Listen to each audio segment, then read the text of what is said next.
Breakups are often the symptom of problems in a relationship.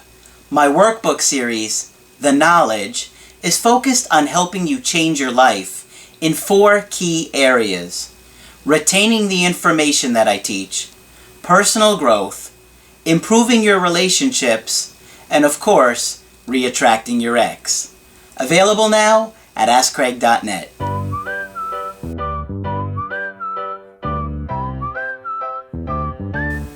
Hi there, I'm Coach Craig Kenneth. Hi there, I'm Coach Margaret. And today we're going to be talking about signs I am wasting my time trying to get back with an ex, right? And it's a decision that has to be made at some point. It can be a real difficult decision too.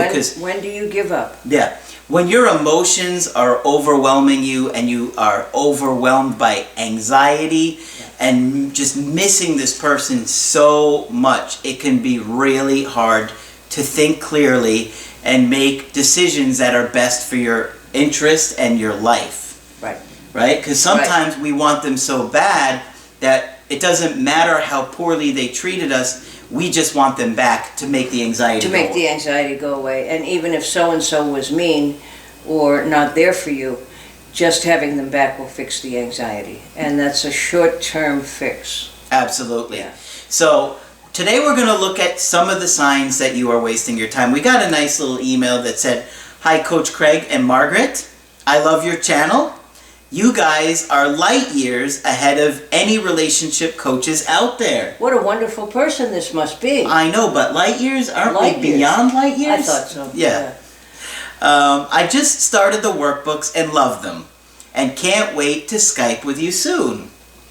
Part of me wonders if I am wasting my time with my ex, and I was hoping you could do a video on it. So we thought that was a really good topic, and so we thought about it, and we came up with some ideas that we think are real good signs that you're wasting your time trying to get back with your ex, right? And we understand how hard it is to get beyond the anxiety, to start looking at the longer term questions. It's not easy. It is not. It is not. But one of the most important signs that I think is out there is if they have an active addiction. You can't live with that, and you shouldn't live with that. Yeah. So if you have an ex that is an alcoholic or a drug addict or maybe addicted to pornography or some other kind of addiction, you should not pursue this until they are actively and consistently getting help. And that's not one visit to the therapist. That's over time, over 6 months, over a year, okay? Or if they say, "I love you, but I don't want to go to therapy, I don't want to address this, I don't know why you think there's a problem." It doesn't do it. And sometimes they'll say, "I promise I'm going to go," and they get you all excited and you're hopeful, and then what happens? They don't go. So, Margaret, what would happen if you were dating somebody or you're trying to make it work with somebody that has an active addiction? I think you'd have to say, I am not going to give you the message that this is okay, because first of all, it's not okay for you, and it certainly isn't okay for me or with me. I want to see you healthy. I want to see you get some help. Yeah. And AA is free. Yeah. Or NA, or many of the A's are absolutely free. So cost is not an issue. It's great if you can have therapy and one of the AA groups or NA groups, but if you don't, they did it for years before we even did therapy with substance abuse. Yeah. So it's available, it's everywhere. You can look it up in any phone book on any computer and they'll tell you where the nearest meeting is. So there aren't a lot of good excuses. One of the things that I want people to maybe process, though, because I know this is difficult for them, is, let's say you were dating somebody that had an active addiction, they're an alcoholic, they're in gambling or whatever it is. What are some of the consequences that would happen to you in that situation? Oh, okay. Any number of things could happen. They're probably going to lie to you or minimize the amount that they're using. However, what you're going to see is all the signs of addiction, which means they withdraw from you, they lie to you more and more, they're less available, and when they are with you, they're not emotionally available because they would rather be with their real love, which is the addiction. Yeah. Okay? And withdrawal is one of the major problems that partners have. And periodic outbursts is common with people who use substances. And if you start to call them on it, they will try to make it so difficult for you that you give up. Like they'll have an angry outburst, how dare you tell me to go to therapy? I'm healthier than you are. You're the one who's really crazy. On and on and on. And so that behavior is really going to cause you a lot of pain. Absolutely. And so you're going to be going through a lot of hurt over and over and over again. And if you can't get this person to do what they need to do for themselves, there are the Alcoholics Anonymous, Narcotics Anonymous, and you can go as a person who's being victimized by this, and they're very powerful, they're very helpful, and they will at some point tell you that the only good thing you can do for your person is to leave. That it's destructive to you and to them. And there's no point in you being destroyed along with it. Absolutely. Yeah. So if you are dating somebody that refuses to get that help or stay in that, a situation that's going to help them, you're going to get hurt over and over again. Yeah. You're going to believe their lies over your own instincts. You're going to ignore your own gut when it's telling you, I feel like he's out doing something, or she's out, doing this again. Right. And you're just going to keep hurting. And what the anonymous groups do is they help you not enable. And now they even address codependence. So if you're with somebody who's in active addiction and you don't know what to do, I would strongly recommend any of the anonymous groups. There you go. Here's another really important sign that you're wasting your time with your ex. If they have asked for any kind of legal involvement against you, a restraining order, if they've called the police on you, or even if they've said, I'm going to call the police on you if you contact me again. Oh, I've had a couple of cases where the people filed restraining orders on each other regularly. When they couldn't create a natural boundary and say, you're making me crazy, please go away, or I'm going away. Instead, they all filed restraining orders on each other. Yeah. And that can feel like a good idea at the time, but that kind of confusion is never going to promote a good relationship. And, if you reach out to them, you're taking a risk that there's going to be legal action. You could get arrested. Yep. You could lose your job. Right. Friends and family could, abandon you if you continue. Because, you're ignoring that this other person has boundaries and wishes, and you're just imposing yourself because you don't know how to control yourself. But sometimes living in chaos is familiar, number one, to one or both parties, because there are families that live in chaos and can't seem to manage without it. And being in chaos takes you away from your own issues and perhaps your own depression. Chaos never helps anything. No, absolutely not. So if you find yourself in a situation where there's any kind of legal involvement or threat of it, you don't want it. Back off. Yeah. If Leave it can't it be alone. negotiated between two reasonable people, you don't want any part of it. Yeah, absolutely. Okay, here's the third one. If that person, your ex, cannot stay faithful to you or your relationship, and they refuse to commit over long periods of time where they, keep you hanging by a thread, wishing and hoping, that is not going to be a good situation for yourself. Right? You can't be with someone who's a serial cheater. It just does not work. And sometimes there's some kind of, sexual abuse that's happened there, and so they're acting out the trauma. That often happens. Either Either men or women can be insanely sexually active as a response to sexual trauma. And I talked to a girl this week, very lovely girl, and her ex had tons of abuse. His parents had all kinds of abuse. I wish I'd share this story a little bit, but I don't know if she'd want me to. Yeah. So let me just say that he refused to stay faithful to her, and because there was a lot of cheating between his parents, and so he was cheating on her and got another girl, possibly doesn't even know yet, pregnant. Oh Lord. Okay? Yeah. And I said, look, this guy, his parents cheated on each other. He's cheating on you repeatedly. It's not the first time. And now we have her possibly pregnant with the ex. So this is not a healthy situation. Not you at deserve all. better than this. Yes. Okay? Yes. And he's not even getting like treatment for I was himself. going to say, so he's never processed what happened to him enough to understand that he's repeating the trauma. Exactly. And when you repeat the trauma, let us remind you, it's not because you want to be a sleazy person or you are a sleazy person. It's because it gives you relief from your symptoms, sometimes for a few days, sometimes for a few hours, and sometimes for a few days. It's sort of like you've paid it homage. You've acknowledged it's there, and you've done what it wants you to do. And it's very hard to give that up if you don't know that there's any other way to get relief. Yeah. Yeah. Okay. So, here's another issue that would be a real indicator that you're wasting your time trying to get an ex back. If they have some kind of serious mental health issue that they refuse to get help for. Right. And the big one we hear is bipolar disorder.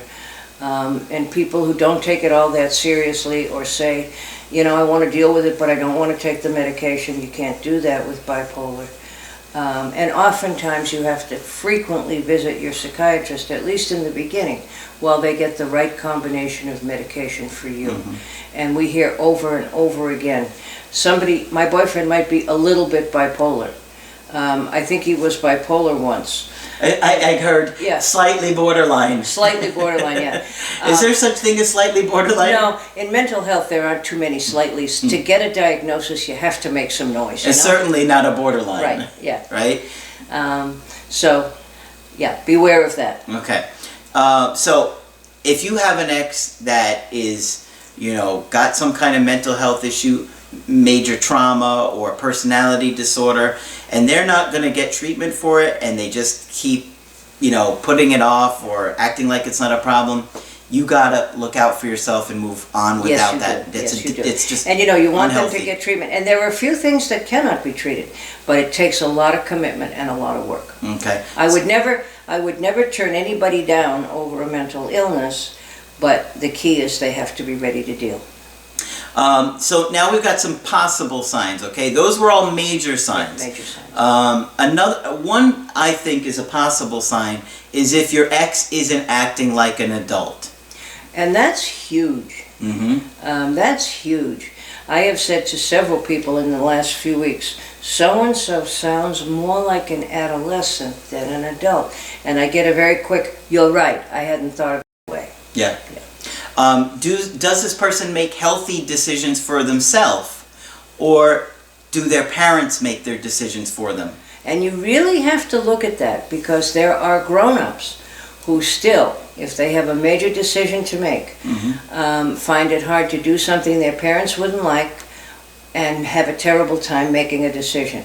And your parent is not going to live with or going to live with the person you're dating. So it's got to be your decision and yours alone.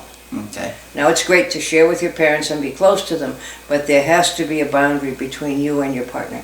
Absolutely. Yeah. So that's a major issue you got to look at. It's a major issue. How are they acting? Are they acting like an adult? What are they? Are they all over the place emotionally? Are they uncentered? Are their parents deciding where they are at and what they're doing? Are they too busy having fun to even think about their adult responsibilities? Mm-hmm. Yeah. Here's another sign. If they are manipulating you, and this could be like threatening you, maybe they're giving you some kind of ultimatum. Those are never healthy. Mm-hmm. A lot of exes will try and give you ultimatums, or they're trying to seduce you again. Yeah. I just bought an airplane. I'll take you on a ride. I heard that one in the last couple of weeks, yes. Yeah. So, what would be some forms of manipulation that an ex could do? Oh, you've never seen this situation properly anyway. You distort everything according to all the crazy stuff that's gone on in your life. Mm-hmm. And what's going on here is this. It's not that like you say it is. So there's a debate over reality. Mm-hmm. Never be comfortable with anybody who says what you see is not what you're seeing. Absolutely. Yeah. That's a major red flag. Yeah. Here's another big one. We would be together if it wasn't for you. Yeah, and so many people in this world are so anxious about being lovable, and if they're doing the right thing and they don't feel all that good about themselves, a lot of people will take that right to heart. Mm-hmm. Yeah, it's all your fault. Yep. And then if that happens, you're going to be just beating yourself up. You're going to be really depressed. Yeah. And you're going to sit there ruminating over what you did wrong, and you're going to magnify it. Yeah. Every little thing that you did wrong, as they said, you're going to feel horrible inside, and you're going to feel and like they're going to keep reminding you of it. What would the appropriate response be to that? Everything would be going great if it wasn't for you. It's true. Is that it? No. You need to fight more. Yeah? Everything that's going on is your fault. Well, that's what you think. Okay, that's good. Gee, I thought this was a 50-50 deal. Mm-hmm. I'll own my part if you'll own yours. If somebody then the manipulation's over. Yeah. Well, you know, the thing is, if somebody comes at you that hostile, you're going to be like, whoa, and not know. You're going to instinctually want to defend yourself. You get defensive, yes, instantly. Right? We all do, because we all had parents once. Yeah. So if somebody says to you, you know, Margaret, we would still be together if you had done those things I asked you to do in the beginning, what would you say? You don't want to know. Well, I think, what's the reasonable adult answer? I would probably say that's ridiculous and defend myself. But what would be the mature adult answer? I'll own my part of it as long as you own ours. Mm-hmm. I thought relationships were 50-50. Mm-hmm. Yeah, it would be overwhelming. Yeah, well, initially, absolutely overwhelming. Who of us wouldn't feel all of our insecurities and defend ourselves? Yep. And I felt like that in my breakups, where I thought, oh my gosh, this was all my fault. And then I started looking at everything, and I see all these tiny little things that I've done wrong, and now I'm like, they're right. We would be together if it wasn't for me. Yeah, but it wasn't true. No. Ultimately. And, you know, a mature... Especially, let me say this, especially if they have an avoidant attachment style. Right, exactly. I feel like they distort reality more than But if you're talking others. about a relationship, there's mutual whatever. Respect? Yeah. Well, respect, responsibility, discussion. It's all your fault really speaks to somebody who doesn't take ownership of their behavior. And the other thing that's happening there is that if they're sitting there saying, well, this is all your fault, and you're trying to act like an adult and trying to repair things with them, this is a complete balance of power. That's right. I have it all because you did everything wrong. And so you're constantly going to be trying to show them, I'm going to change to make you happy again. But at this point, it's really, they're keeping you at a distance, and nothing you say or do is going to make them give up that distance, But just that in power. terms of responsibility, if somebody says, this is all your fault, you say, oh, no. I'll own what's mine. I will not own what isn't. So, you want to look for that, because a lot of times your ex will make you feel like it's all your fault.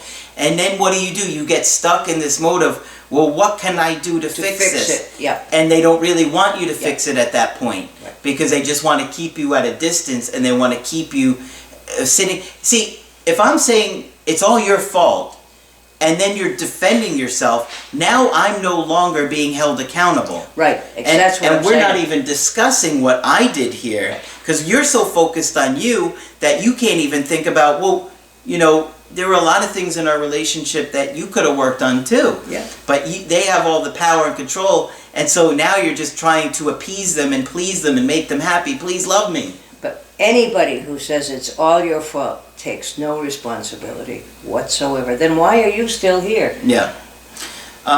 Mixed messages. I want you back. No, I don't. You're Yeah. terrible. If somebody's giving you mixed messages, now of course this isn't as extreme as some of the other behavior we've discussed, because sometimes with mixed messages the person just is confused. Yeah. Or, you know, we bought tickets to go to the opera in December a year ago, so we'll go to the opera in December, but I'm breaking up with you. I see a lot of vacations too. Yes. Isn't it true? Yes. We see an awful lot of vacations. We had this vacation planned 3 weeks from now. Yeah. Yeah. And I always see the vacation. And when they're looking at that kind of time together, often in a foreign country where people don't have their normal supports, it can be very threatening and it can precipitate a breakup. The other one I hear is, we had a great vacation, but we had a huge fight on the way back because it was more closeness than we could handle, usually. Yeah, but yes, vacations and planned trips are huge for precipitating breakups, yes. Yeah. And sometimes they'll even go on that vacation with them. Yeah. That's the confusing thing.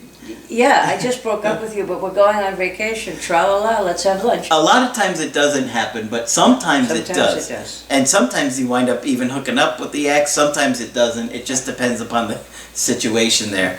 But be careful with mixed messages. If they're doing it for an extended amount of time, you don't want somebody to take you for granted or take advantage of you. Sometimes they're going to have mixed messages because they're genuinely confused. Right, and some days I want you and other days I don't.